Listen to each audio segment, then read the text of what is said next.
میرا خطاب تو وہی لوگ ہوتے ہیں مخاطب ہمیشہ کہ بھئی جو حضور کی واقعی غیرت مند غلام ہیں، بس نہ میں ایسے نمازیوں کا قائل ہوں کہ امام مسلم کے پیچھے 36,000 نیت باندھیں اور جب سلام پھرے تو ایک بھی پیچھے نہ کھڑا ہو.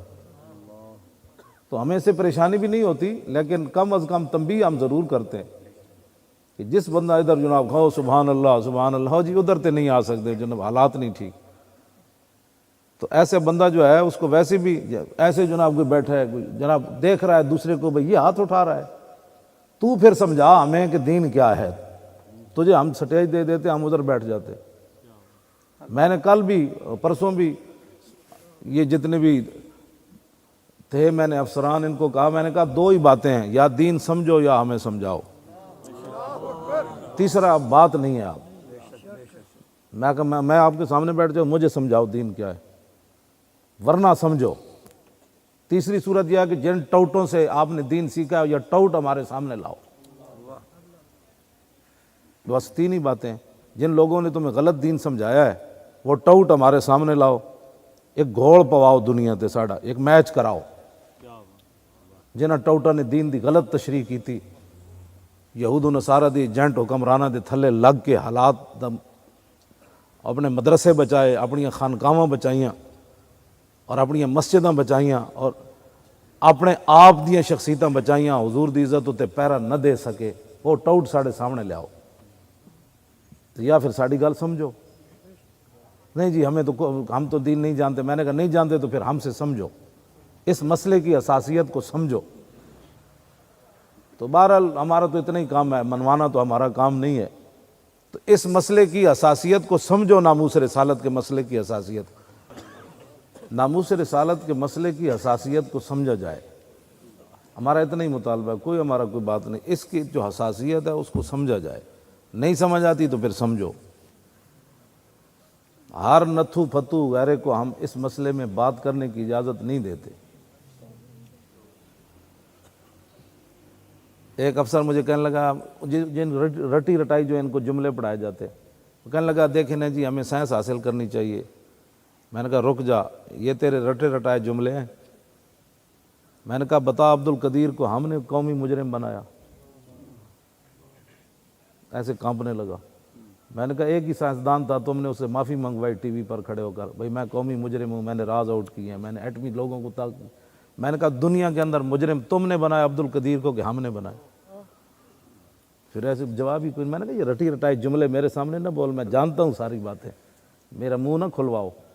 ہاں بس ہم سے ایک ہی مطالبہ آپ سے کرتے ہیں کہ حضور کی ناموس کے مسئلے کو سمجھو. یہ نہیں سمجھ آتی تو پھر ہمارے پاس آؤ، ہمارے سامنے اس مسئلے میں کوئی بات نہ کرے. باقی جانیں عزتیں آبرویں ساری انہی کے لیے ہیں. پرچہ کاٹو، ابھی جیل بھیجو، ہمارے حاضر ہیں. ہم نے کیا کرنا ہے؟ کوئی ہمیں کسی بات کی پرواہ نہیں ہے. تمہیں کوئی غلط فہمی ہے اس مسئلے میں؟ ہاں بس اتنی بات میں آپ کو بھی کہنا چاہتا ہوں کہ اس مسئلے کی حساسیت کو آپ بھی سمجھیں.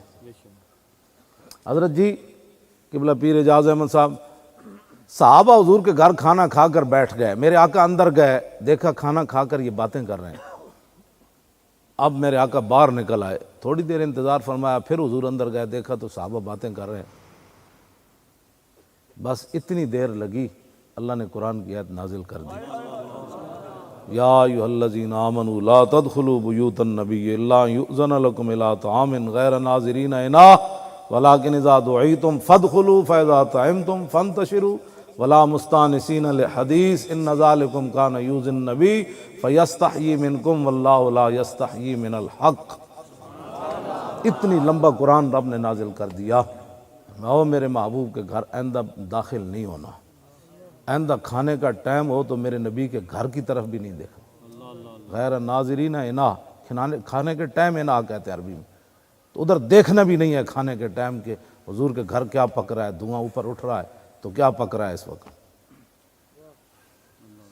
ہاں جی دیکھنا جی ٹائم ہے، نہیں دیکھنا. ولیکن اذا دعیتم فادخلوا، ہاں جب تم میرے محبوب تمہیں بلایا جائے میرے نبی کے گھر تو پھر آ جاؤ. فاذا طعمتم، جب میرے نبی کے گھر تم کھانا کھا چکو تو فانتشروا، فوراً نکل جاؤ. ولا مستانسین لحدیث، اب کسی کو یہاں بیٹھ کر باتیں کرنے کی اجازت نہیں ہے۔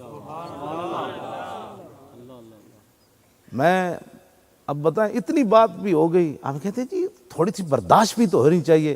میں کہ خالق اور مالک ہو کر برداشت اس نے نہیں کیا تو میرے جیسا کلمہ پڑھ کے کیسے برداشت کر سکتا ہے؟